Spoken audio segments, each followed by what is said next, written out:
fellow barbarians. It is I, Alan Odinson, and this is the Barbarian Lounge podcast. I want to thank you guys and gals for joining me today. Got an awesome show lined up. I told you guys that I was working hard to get the software fixed so we could have some interviews, and damn it, I said I was going to do it, and damn it, it has been done. And I've got a great show lined up for you. We've got a really phenomenal guest. I've got several guests who are going to be coming on in the upcoming weeks, so stay tuned for those. But let's get a little bit of housekeeping out of the way to start with. I want to make this short, sweet, nice and fast in a hurry. So our website is thebarbarianlounge.com. Go there and check it out. You guys, if you've been listening to the show, you know there's a lot of articles. We've got a store on there where you can get some of our custom-made Thuggy cords. They help support the show. Another great way to support the show is by clicking on that donate button. When you click on that donate button, you'll see two options. One is a one-time PayPal donation. The other option is our member site. That is our Patreon site. When you click on that, it will take you to our Patreon site where you can decide, you can basically support the show on a per-show basis. And you can do the minimum amount, which is $1, and that comes up to $8 per show. As you know, if you've been listening, we do 4 regular shows each month, but we also do 4 exclusive shows only available to Patreon members. So if you are a member, you get a total of 8 shows. It'll end up costing you $8 a month. Support the show. Get a little bit of skin in the game. Support your local podcaster. There's a lot of people out there in the fight right now. They are the people who are taking the time to speak to you. They are the people that are on the front lines in the fight. They're down in the mud. They're covered with shrapnel. They are the ones that are out there doing the fighting, and they need your support. They cannot go on continuing the fight without your support. So it is vital for you to support your local podcast host. Support the Barbarian Lounge right there. Become a member. Patreon.com/The Barbarian Lounge. Other things you can do to help support the show: support our sponsors. Odinson Archery, traditional bows made from non-traditional materials. There's a lot of different options on there right now through the end of, depending on when you're listening to this, November the 27th through December the 2nd. We're having the Rule the Yule sale. Massive sale on there. Plus, we're bringing back one of our specialty bows, the Valkyrie model. So you can go there and check it out. Check out OdinsonArchery.com. You can also find Odinson Archery on Facebook to get all of your archery needs to give the gift of archery this year for Christmas. Forget all these silly gadgets and your fidget spinners and whatever the kids are playing with these days. Toss that stuff aside. It is time to start embracing the traditional aspects of our lives right now. We are becoming too connected to the system. There's no better way to do it, to start disconnecting your kids from this hybrid Borg monster that's wanting to constantly suck them in and wanting their attention. Give them the ability to learn something new, learn a new craft, learn something that will actually help them grow. Embrace the art of archery. Check it out, OdinsonArchery.com. Our other sponsor, Mitacon, MitaconsUSA.com. I'm going to do my commercial voice here. Mitacon, with a proper diet, supports the cell's fastest, most effective absorption of natural nutrients in each 250 milliliter bottle and sustains the body's mitochondrial generation of usable energy, key to producing ATP, the energy-rich fuel the body needs to achieve peak athletic strength, performance, endurance, and recovery. MitaconsUSA.com. Yes, check him out. My boy Ben will hook you up. When you go there, you tell him Alan Odinson sent you, and he will fix you up right now. I've been using Mitacon for a while. As you guys know, I use it for recovery and focus more than anything else. Recovery's been a big one for me. The muscles don't recoup as fast as they used to. What can I say? I'm getting a little old, a little gray here, a little hobble there, a little twinge in the back. So I need that little boost that Mitacon gives me. So check them out, MitaconUSA.com. You can also find the Barbarian Lounge on Twitch, twitch.tv/Barbarian Lounge. If you don't know what Twitch is a game streaming service. And basically what we do is we go on there and we play different games and kind of do a live show as the game is going on. So go there, check it out. There's also a donate button there where you can say, hey, if you just like to, maybe you just like watching video games, that's cool. I figured it is a different platform to reach a different audience, and that is what we need to do. The young people are getting left behind, more so than most people wish to admit. And damn it, I'm going to reach out to them. Whether they listen or not, they're going to hear my nagging little voice in their headphones, and I urge you to join me. If you're there, you can do a live chat with me as the show's going on. So as I'm playing, I can see your chat, and we can talk, and you can ask me questions and all that good stuff. So it's pretty awesome. Twitch.tv/Barbarian Lounge. I believe that's about it, guys. I want to get right into this interview. That's why I pretty much did that in auctioneer voice there. So on this interview, I had a longtime friend, a guy who I've published several articles of his, with his permission, of course, on my website. I've known this gentleman for quite a while. He is I would say he's quite a humble guy, but really he is one of the, I would say one of the more credible names in the alternative media community. As you know, right now, the joke of mainstream media, as it slowly begins to decay and fall apart, there isn't much of a media anymore, a mainstream media that can be trusted. Even with groups like Fox News, a lot of people like to quote Fox News, but man, they've become pretty much CNN light anymore. So more and more, something I've known for a long time, more and more people are starting to move towards alternative media. And when we talk about this on the interview, while there is a lot of fuckery in the world of alternative media, there's also some hidden gems in there. And my buddy Brandon Turbeville, BrandonTurbeville.com, you'll be able to find all of his information in the show notes. But BrandonTurbeville.com, you can check him out there. He used to do a show called Truth on the Tracks, which is on the UCY.TV network, which we can also find the Barbarian Lounge. He used to do a show on there. And I've been on his show a couple times talking about preparedness, and I mean he's a very, very knowledgeable individual, and he's going to break down some stuff on this show that I believe is going to blow some people's minds and actually going to open some eyes to a lot of things, a lot of perceptions we may have to things that are going on overseas. He has done a lot of extensive work over in Syria and has been there multiple times. We talk about that a little bit, and I think you guys are going to get a lot out of this. You're going to hear some. We're going to talk a little bit about conspiracy theories because he's written. What kind of language is that? That's barbarian. That's barbarian English for you right there. He has written several books on conspiracy theories, and he's very well versed in a lot of things, man. So if you've been looking for true alternative media and a true alternative media source, look no further. The Barbarian Lounge has got one of the best right now. So my friends, enjoy this interview with my good buddy Brandon Turbeville, and I will see you on the other side. All right, guys, I am on the line with a good friend of mine, Mr. Brandon Turbeville. Say hello to the lounge, Brandon. Hey, thanks for having me on. Yeah, it's nice to have you on here. You guys, you probably heard me talk about Brandon a little bit. You probably heard me talk about Brandon and not know I'm talking about Brandon as well. He's a gentleman I've known for a while. A lot of you guys probably, if you've been kind of, I guess you can say, in the movement as I have for a while of all things that are not up to par in our government system, that you probably know who Brandon is, but a lot of my people probably don't. So, Brandon, why don't you give everybody just a quick rundown of who Brandon Turbeville is? Sure. I've been covering, I guess you would call it political issues and another, I don't know what else you would call it other than politics, but following the, current events and trying to bring, a healthy, skeptical opinion and so forth to it for about now 8-9 years. And the area where I tend to focus on the most is the Syrian crisis, which I started covering back in 2011 when it started happening, and have covered it all the way until today.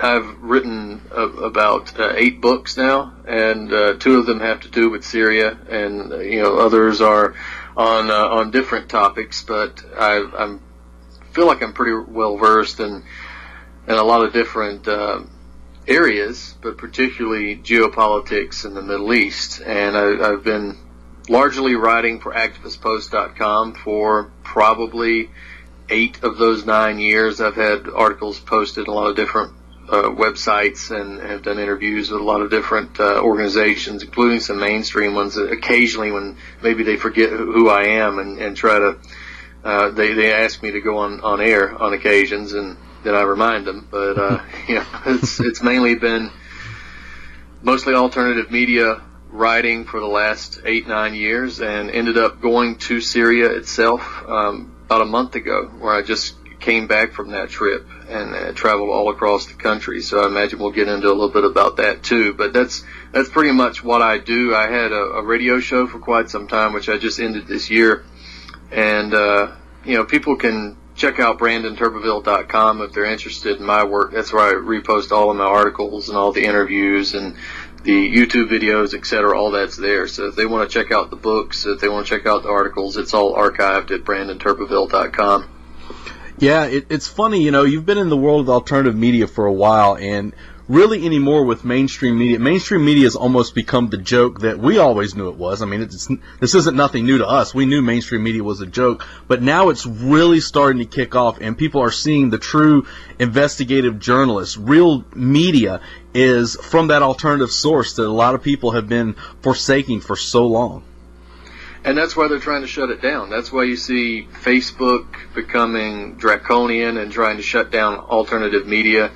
Twitter is now doing the same thing in different ways. Google itself changed a bunch of algorithms because the alternative media has grown by leaps and bounds just because, rational people aren't looking to CNN and Fox and MSNBC for their news anymore, and they shouldn't, because I go back to the trip I took to Syria and the stuff that I've been covering. What you're hearing on the mainstream media is 180 degrees different from what is actually happening on the ground there. I could point to several instances where the mainstream media hasn't just reported misinformation, but or even disinformation. Really, they've created and concocted literal fake news on TV sets just to push a propaganda narrative. And I think the more and more ridiculous their stories become, the more and more rational people start stepping away from them. And that's why the alternative media has grown to the level that it has in the last several years. It's really great to see that finally starting to happen. I think we all kind of knew it would happen eventually, but regarding the Syria issue, I'm going to ask you in just a minute to give kind of a rundown of that for people who aren't really sure about exactly what's going on, because we do have kind of one side of the story. But I'm curious. I'm sure a lot of other people are curious as well. What was it about the Syrian conflict that kind of drew you towards it? Well, I think, toward the tail end of what was happening in Libya, the situation in Syria started popping up on the news, and I think two things. I knew what was happening in Libya, and I remember distinctly I was going to give a lecture about 9/11, actually, and on the way, right before I left, I watched the murder of Gaddafi on CNN. And that's something I will never forget. And when I came back, I really started to delve deep into the Syrian crisis. And then, of course, was lucky enough to find some sources or connect with some sources who were telling me a much different story about what was happening there than what the mainstream media was telling us. And, that was in 2011. And 6 years later, here we are. I'm still doing the same thing. That was really the catalyst. I'm not sure if that was a clear-cut answer to your question, but that's really how I started paying attention to it. Because prior to that, I'd written about a lot of different subjects, anywhere from natural health to other things. But the end of the Libyan crisis, the murder of Gaddafi, and then connection I had with some sources in Syria or from Syria. Really were the catalyst to get me thinking about this deeply. And at the time, we thought it was going to be over in 6 months, just like Libya was. We thought that the Syrian government was going to fall, and we were going to see jihadists raising their flag over the capital in Damascus. And again, 6 years later, here we are. That's not the case.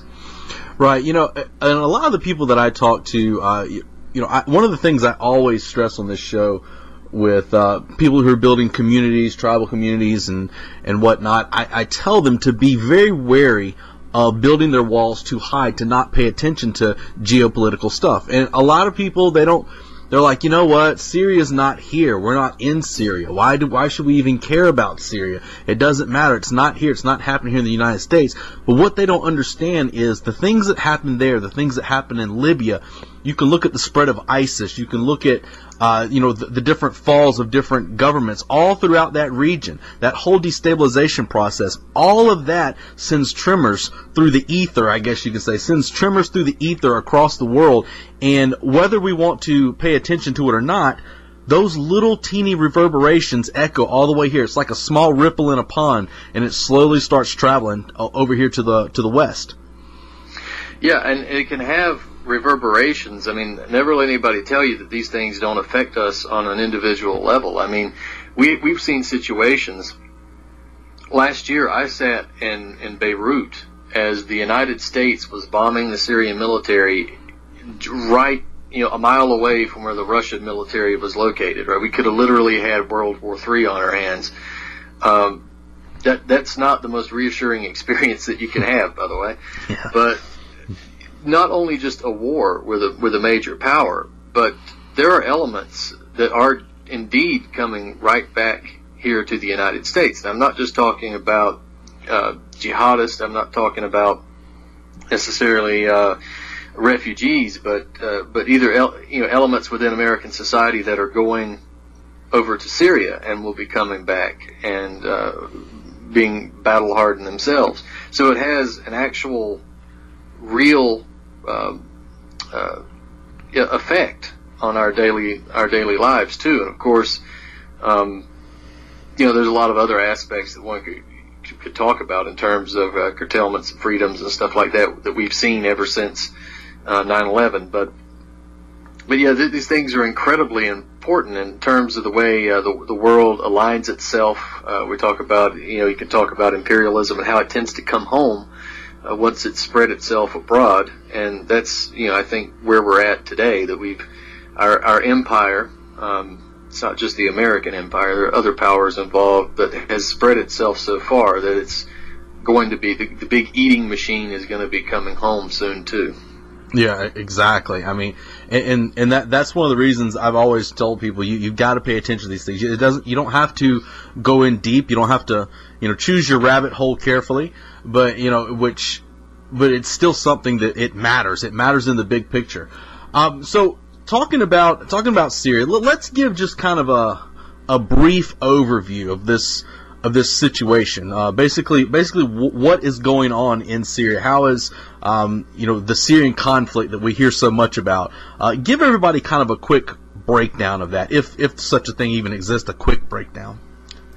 Yeah, I'll try to do it simply, and then it can become complex if we want to make it that way. But basically, what happened in 2011, we saw the Arab Spring protests going across the Arab world in Egypt and Libya and Bahrain, where it got put down because they were working with the West. But what essentially this was not an organic movement against tyrannical governments. This was a movement that was funded by the United States in concert with British intelligence, French intelligence, basically NATO powers, and in concert with Saudi Arabia. And it was mainly orchestrated by networks like the National Endowment for Democracy, USAID,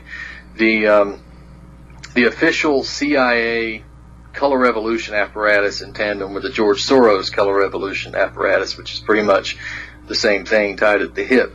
So they would go into these countries and they would orchestrate protest, and a lot of these countries, they had legitimate complaints. Of course, every country has legitimate complaints, some of them more than others. But these protests would take off, and then if they were unable to topple a government through massive protest and organization, then violence would soon happen. And then we saw that in Libya, where there were these massive so-called protests that were taking place, and then all of a sudden we had armed militias shooting at security personnel and killing civilians and so forth. And in Syria, we saw just that, right? Early on, these alleged protests were taking place. The mainstream media here all presented them as if they were, hippie protesters in the park, calling for, environmental fairness and, peace and love and stuff. But these guys were not hippie protesters. These were jihadists. There was an element of society that were out protesting because they were pushed by the Soros and USAID factions and so forth. But the majority were jihadist elements, right? They were funded by the same organizations, by the CIA, by Saudi Arabia, and it was violent from the word go. From the very day that these so-called protests were taking place, members of the protesters were shooting at not only at police and security personnel, but they were shooting at men, women, children. It was just complete, some of it, most of it was random, directed at the Syrian forces were, obviously it was not random, but they would have snipers on the top of roofs, and they would shoot people on the way into the hospitals, people on the way into the schools. They would pop off little kids going to school. They would shoot doctors going into the hospital. They would shoot random people trying to go to work. They would set off bombs and so forth in the streets, and it was violent from the word go. The Syrian security forces were sent out to deal with the massive, again, so-called protests, and the Syrian government, at the order of the president, who's now demonized in Western media, he sent them out without guns because he didn't want a brutal crackdown on the people that were out protesting. Sent them out with clubs and so forth. Well, you can't send guys out with clubs to fight guys with AKs. And so what happened was the security forces and the police were, many of them were killed. And eventually, the Syrian military had to send armed police and security forces to deal with them. And when he did that, it was reported in the mainstream media that Assad is brutally cracking down on his people, killing his own people, and so forth. This was not what was happening. The Syrian security forces were shooting at armed terrorists, and the overwhelming majority of them were not even Syrian. They came from Libya, they came from Saudi Arabia, and they came from all across the world. These people were being heavily funded and armed by the United States, by Saudi Arabia, by Turkey, and assisted by Israel. And they were also assisted by French intelligence services. Some of the French intelligence agents were actually arrested by the Syrian security forces and turned back over to the French early on in the conflict.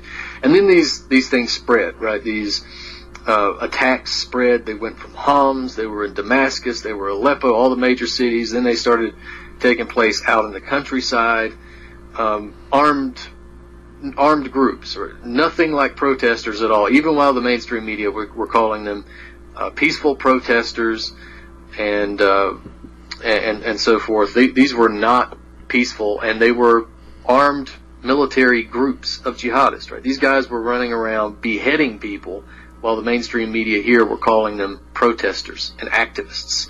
In fact, if you go back to some of the earlier mainstream articles, and they still do this to this day, they'll quote, activists say that Assad's security forces killed 50 people in this area, right? Well, activists say can be translated to mean terrorists say, because there were no activists there. These activists were jihadists.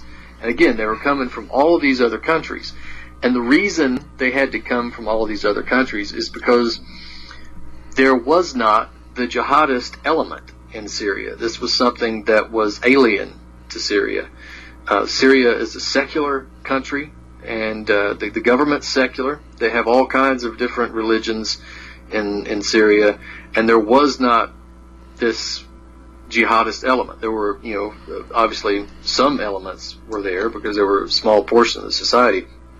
But Syria is a secular society. And again, this was my experience when I went there, right? A lot of the times I'll hear people try to reduce the Middle East to make it simple and say, well, those people have been fighting over there for 1,000 years over religion. Well, it's not true.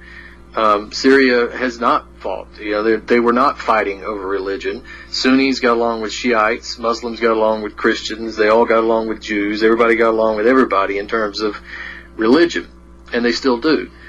This jihadist philosophy was completely imported, and so were the fighters.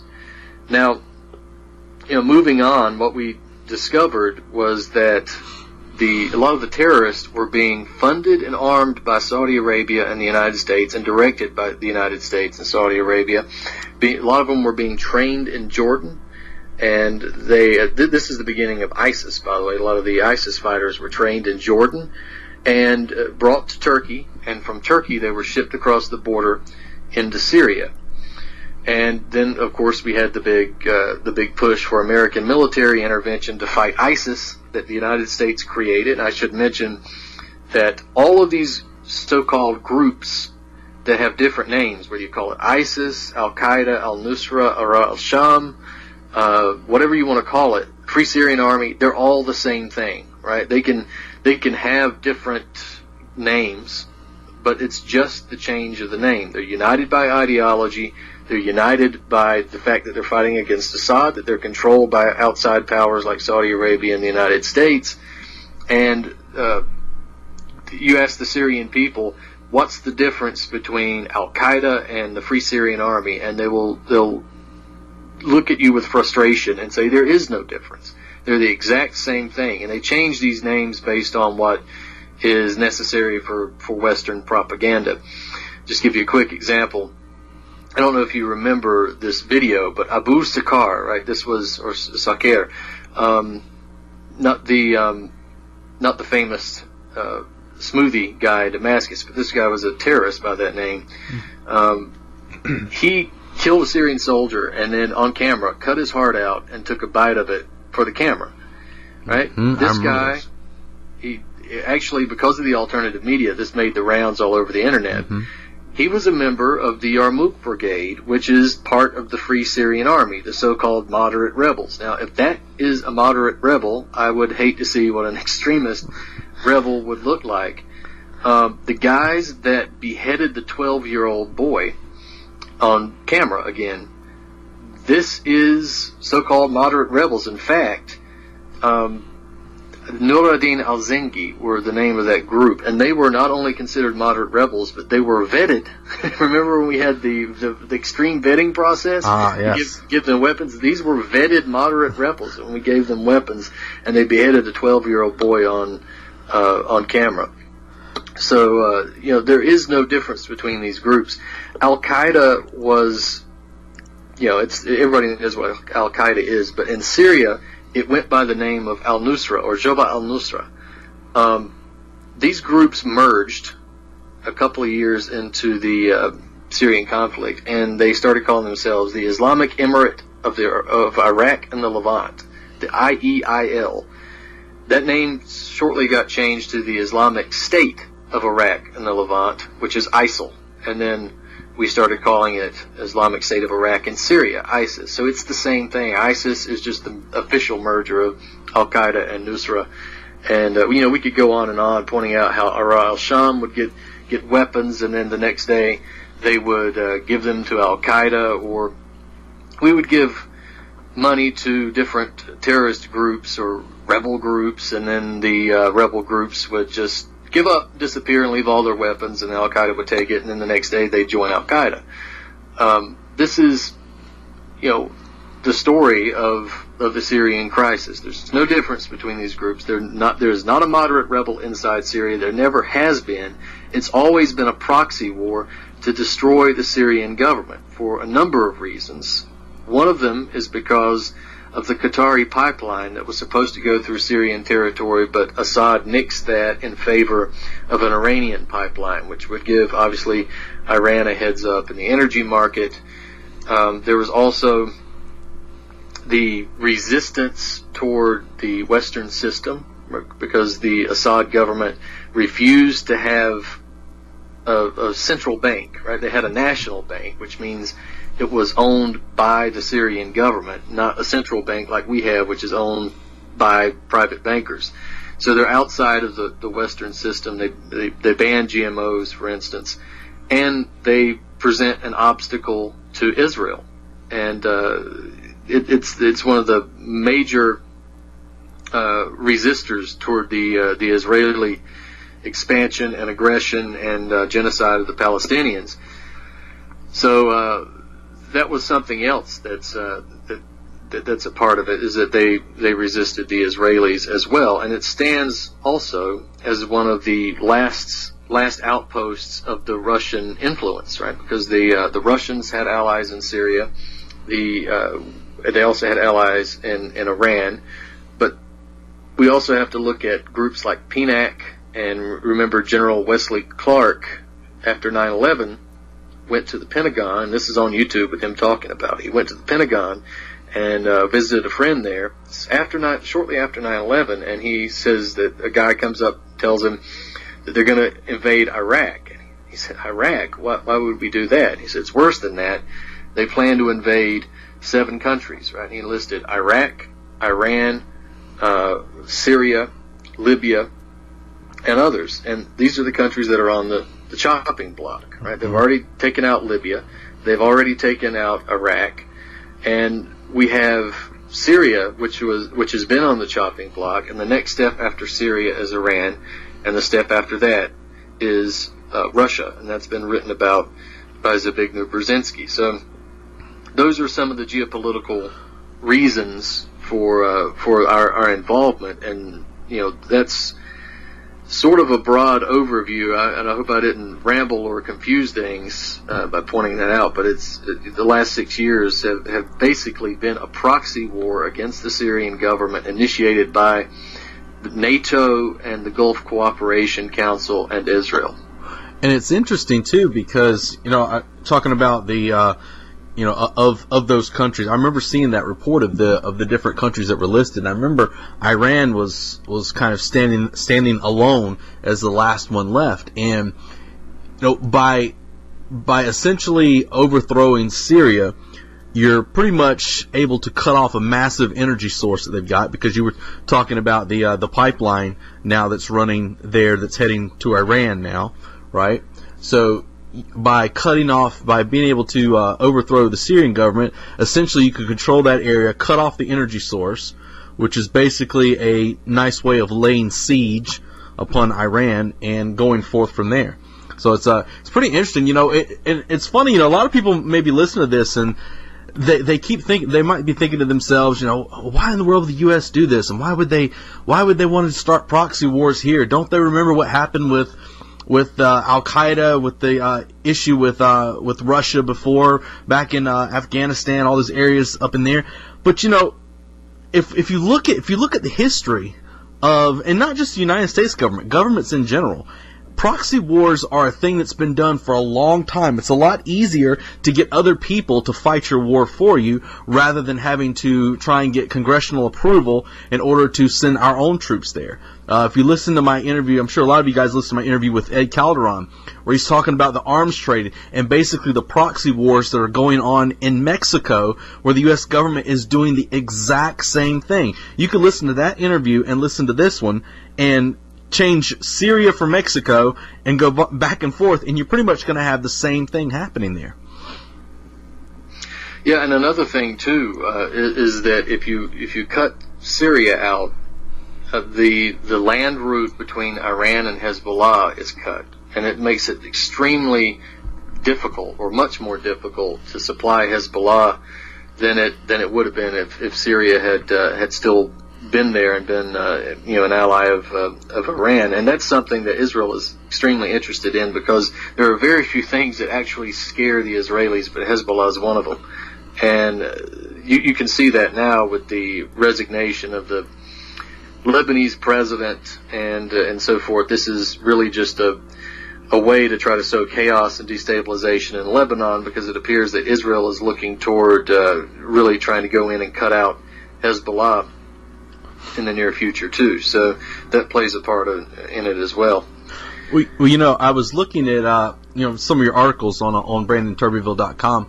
And I'll put that link in for the website in the show notes here for our listeners. But I was looking at some of the pictures you had coming back from Syria, and this whole idea, especially here in Western media, they push this whole idea of the oppressed Syrian people and how Assad's a dictator and this and that. But you've got pictures of people girls walking around in mini skirts, and it certainly isn't the beacon of freedom like Saudi Arabia, right? I mean, everybody's like, oh, they're allowed, women are allowed to drive in Saudi Arabia now, and they can drive after a certain amount of time. They still have to wear their beekeeper outfit. All those things are still mandatory in places like Saudi Arabia that the U.S. is willing to work with. But there in Syria, you've got multiple religions, as you said. You've got girls are walking around with a lot more freedom there than they certainly have in any of these other places that the U.S. supports. Yeah, and what's funny about Saudi Arabia is the things you just mentioned. Those are considered reforms. Yeah. Saudi Arabia is getting better. Like they can actually drive after all of these qualifications. Yeah.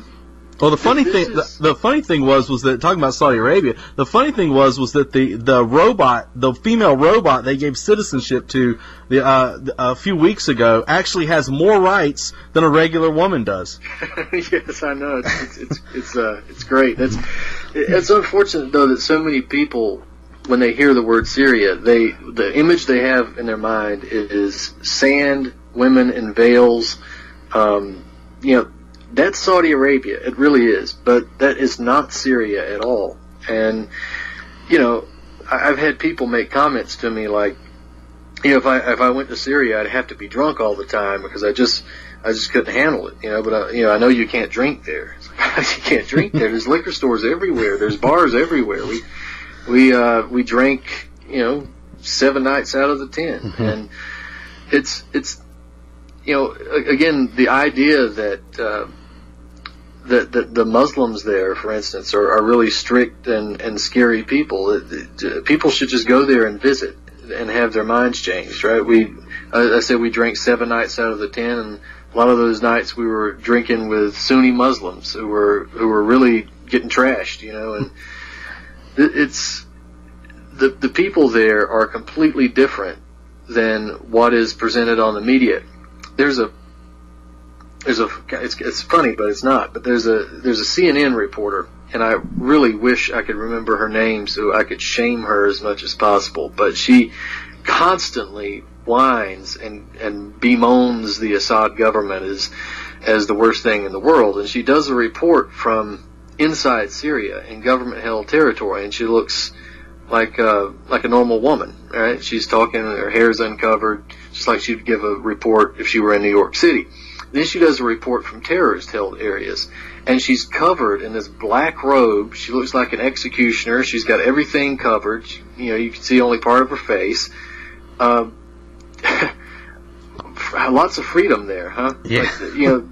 This doesn't ring a bell to anybody. That what kind of freedom are you looking for if you go to one area and you can speak freely and dress freely, and you go to another area and you have to dress like the executioner or be executed, then exactly who would you consider the more rational party?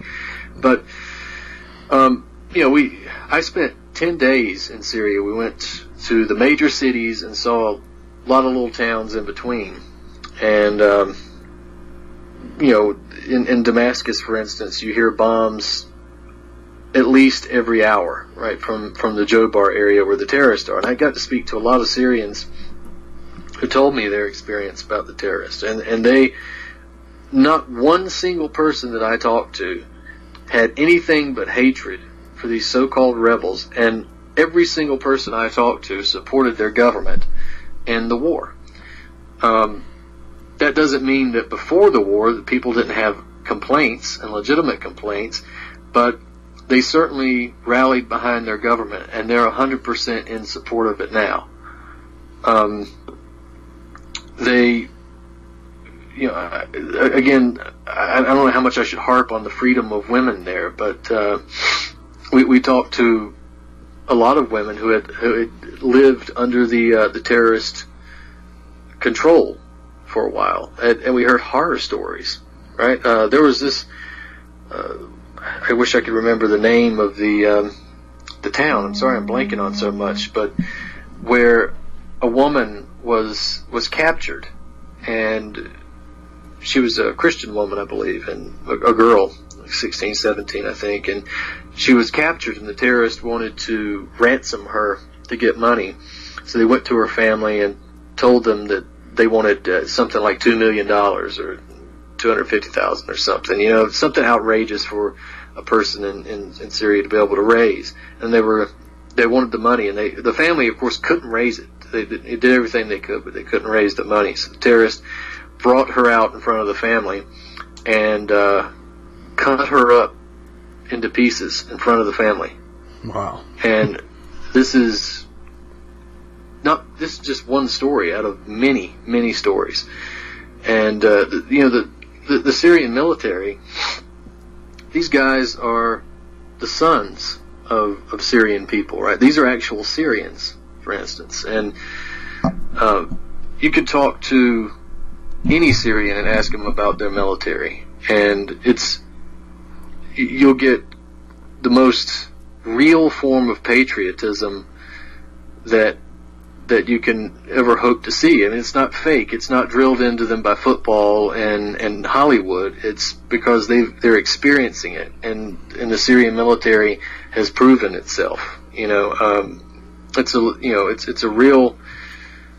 It's actually a pleasure to see that type of patriotism from people. Right. Yeah. Well, having been over there in different Middle Eastern areas, you've been to Syria and other areas around there. Tell me what you think about the idea of the refugee program. I know right now there's a lot of shit right now going on with Trump. Where they're asking him about every time he tries to block entrance from these countries that are full of jihadis, and he's trying to block off a lot of this stuff, and he's getting nothing but pushback. Having been in a lot of these areas, tell me what you think about the travel ban. Here's where it gets a little more complicated. A lot of the people who are coming over as refugees are not Syrian. We saw that in the mainstream media. You would see Syrian refugees are flooding into Europe, and they would be black. Yeah. No, that's not Syrian refugees. Take a look at the Syrian people. They're brown and white. That's their colors. Most of them identify as white, actually. But a lot of these people were coming from Eritrea. They were coming from Algeria. They were coming from other places. And they would go into Turkey, for instance, and get fake IDs because it says Syrian. Or they would just flood into Europe, and because Europe has this open immigration policy where they just take everybody, because it's apparently it's never been a melting pot in the history of Europe except the last 15, 20 years. So, it's a melting pot now. So they take everybody and they just call them all Syrian refugees against all logic. And that's why they're having a massive crisis with sexual assault in a lot of these countries and stuff now, because they're taking people who are coming from vastly different cultures. Now, again, most of them are not Syrian. If it was just simply a refugee process for the average Syrian person, it wouldn't be that bad. The average Syrian people are awesome. I'd love to have them here, but a lot of these refugees are coming in, even some of the ones who were given Syrian papers and so forth, are a lot of them are indeed jihadists. And this is, I have Syrian sources who are telling me this, that a lot of the people who are coming out, like the Turkey's letting in so it can then ship into Europe, are jihadist people, and they're giving preference to them, which is why you see a lot of so-called refugees coming in who are young men, right? Mm-hmm. Whenever there's a crisis, especially of violence, it's always the women and children that you're supposed to get out first. but we don't really see that. We see lots of young men in their 20s. So the Turkey has been really instrumental in bringing these people across the border and then shoving them into Europe. And there's been a couple of European countries who've put a stop to it. I think Hungary is trying to put a stop to it. But Turkey is giving preference to people who are more extreme in ideology to send them across the border. And then, we get sob stories. And the answer, of course, is never in the media. It's never to stop bombing them and stop, arming proxy terrorists. It's always to let refugees in. So, as far as the travel ban goes, I'm fine with it. I think it's idiotic that the travel ban is placed on Syria and Saudi Arabians can travel over here, or various other countries can travel over here without such extreme vetting. Syrians can't, but Saudis can. That makes absolutely no sense.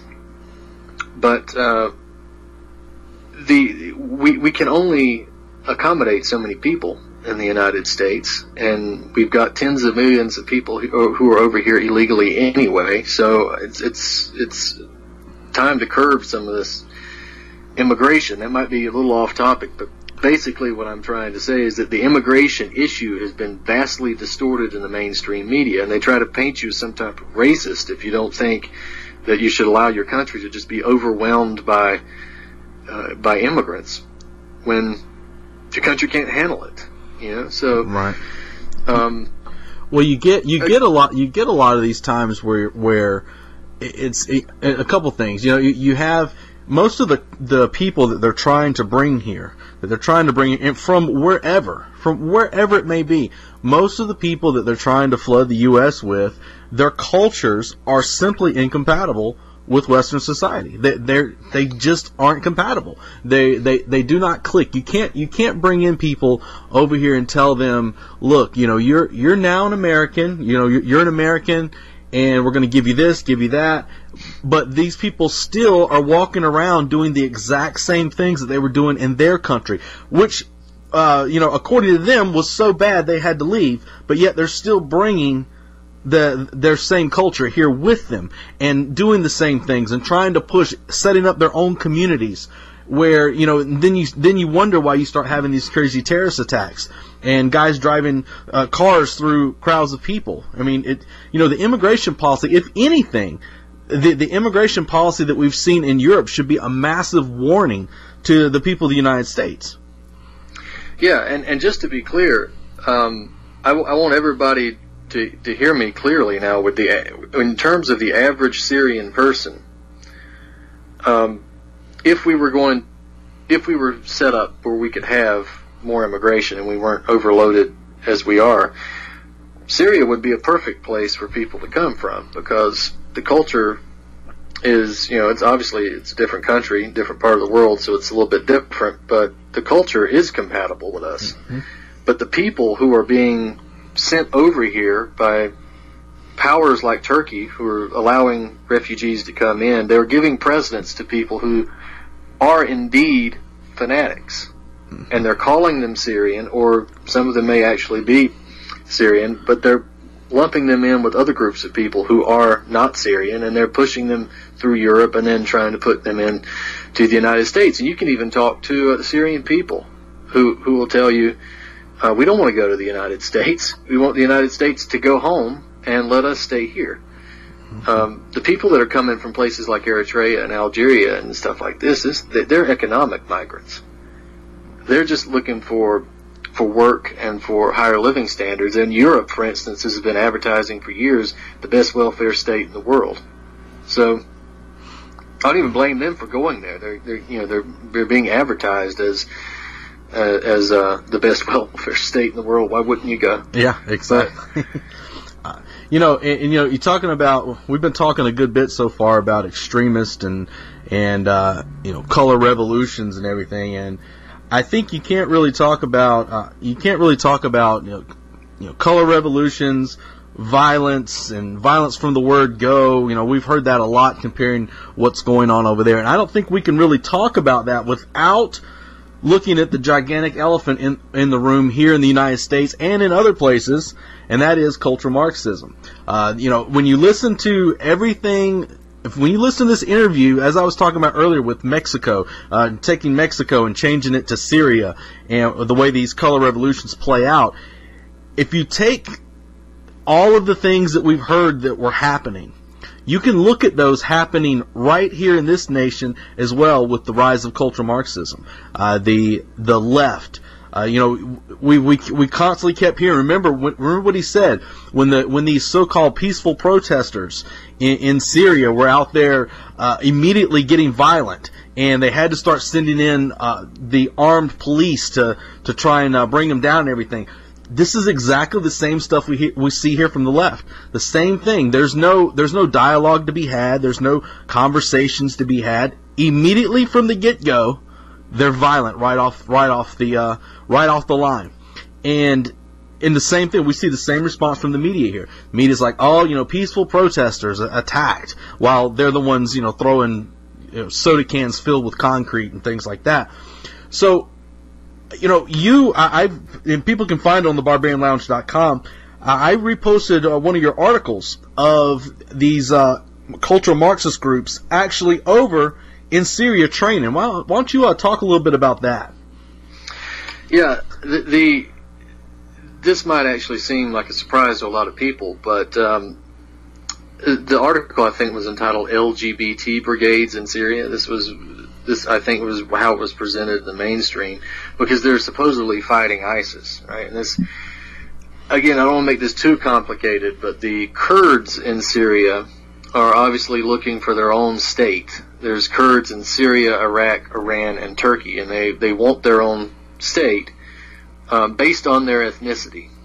And it's funny that a lot of anarchists, for instance, will support the Kurdish push to create a state on the basis that it is anti-state, anti-Syrian government or Turkish or whatever, but they want to create a state.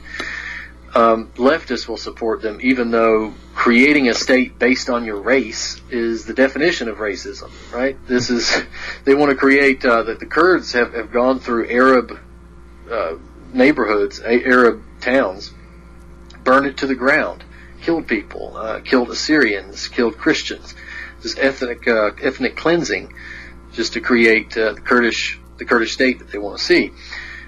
And the Kurds are, let me back up. Kurds and Kurdish fighting groups are two different things, right? So the Kurds in Syria are just like everybody else. They're fully Syrian. They're Kurds, but they're normal people. If you ask them, what are you? They will say Syrian. They won't say Kurdish. They'll say Syrian. Then, if you ask them, maybe they'll tell you their religion, and they'll tell you Kurdish. Completely assimilated in the Syrian culture. Fighting brigades like YPG and the PYD, that's the political wing of YPG, these groups are not assimilated. These groups are radical fanatics. And some of them can be Islamic fanatics, but most of them are cultural Marxists. And if anybody wants to get an idea of brainwashing, they can go watch some of these PKK or YPG brainwashing sessions. It's really a bizarre form of cultural Marxism, and it's based on feminism, and these guys will get into the brigades, and then they'll have these morning meetings where they sit around and read these communist pamphlets, and they talk about the benefits of feminism and how basically the patriarchy is the worst thing in the world. Then they go off to slaughter other people for an independent anarcho-leftist state. So they are being armed by the United States, and they have very close ties with the Israelis, particularly the Kurds in Iraq have ties with the Israelis. The YPG is fighting ISIS sometimes. They fight civilians sometimes. They fight Syrian military sometimes. And they've created this big swath of territory in the north part of Syria that they want to claim for their own. Now, what's happening is that groups from the United States who are also cultural Marxists are now going over to Syria and joining the YPG. And these are groups like members of Antifa and stuff like that. They're going over and joining the YPG, and what they're doing is learning how to fight. Right? I think I see a lot of people on the right always making fun of the Antifa activists and so forth, and making fun of them being skinny kids with glasses and they couldn't fight their way out of a wet paper bag. Well, these can. These guys are going to Syria, and they are learning how to shoot a gun, and they're learning how to kill people, and they're learning how to fight. And when they're done, they will be coming back to the United States. And make no mistake, we will let them back in. So when they come back, they're going to have the opportunity to teach other people what they've learned. And then, personally, I would suggest that maybe the people that were underestimated may have been able to sort of even the odds a bit. And there's a big article that was done, I think, God, was it Salon? I don't remember which magazine did this big piece on some of the guys and girls who were going. Rolling Stone, I believe, was the one that did it, of this profile of fighters that were coming from the U.S. and Germany and other places, particularly in the United States and Europe, where you can read about the background of some of these characters that go over there to fight these wars. And again, they're coming back. You can even see some of the pictures where you have the Kurds and the Antifa people holding each other's signs, right? You see some of the Kurds holding Antifa signs and vice versa. So it's something that people should really pay attention to. These, it's international communism for a reason, and I think people should look into it more closely, right? These people are getting, military training in the real sense of the word here. And the Kurds are no heroes. I continually hear in the mainstream now that the Kurds are supposedly the biggest force against ISIS or something like that. And these guys, I really want people to go to YouTube and look at the Kurdish cultural Marxist technique and how they willingly brainwash themselves every morning before they go off to fight. They continually show pictures of these beautiful Kurdish women who are in the Kurdish Women's Brigade, and that's all propaganda, of course. I mean, they do have a women's brigade, and a lot of them are beautiful, but they intentionally show specific women as an advertisement for their cause. Syrian military has women, and Christian militias have women, and the National Defense Forces, Syrian Defense Forces, and so forth have women in them as well. But that never gets talked about on the mainstream. Right. Yeah. It's crazy because you're talking about them getting the training over there. That's one of the things I've been warning about for a long time now. I've never, it's all cute and fun to talk about these Antifa and the cultural Marxists and stuff like that. It's all fun and games to say, these skinny guys living in their mama's basement and everything. But I've always contended that it is very, very important to never, ever underestimate your opponent. Being underestimated is an advantage because people don't see you as a threat, and it allows you to sneak in there with an actual threat when the time is ready. And with the forming of a lot of these left-wing militia groups who are, by the way, violent in their nature. When you look back throughout history, everybody wants to look at the right wing as being the violent guys, and they'll point to OKC and everything, and I've talked about that at length on here, some of the strange things with that, but they conveniently forget all of the leftist terrorist attacks with the Weather Underground and a lot of these other groups out there. And if you've got Western cultural Marxist groups that are training with Kurds, if you have these people, do you not think that these people aren't going to link up even here in the United States? So now you could see an alliance between two great threats of Western culture. Yeah, and the other thing about it is too, sometimes it's not even fully about training. It's just whether or not you have the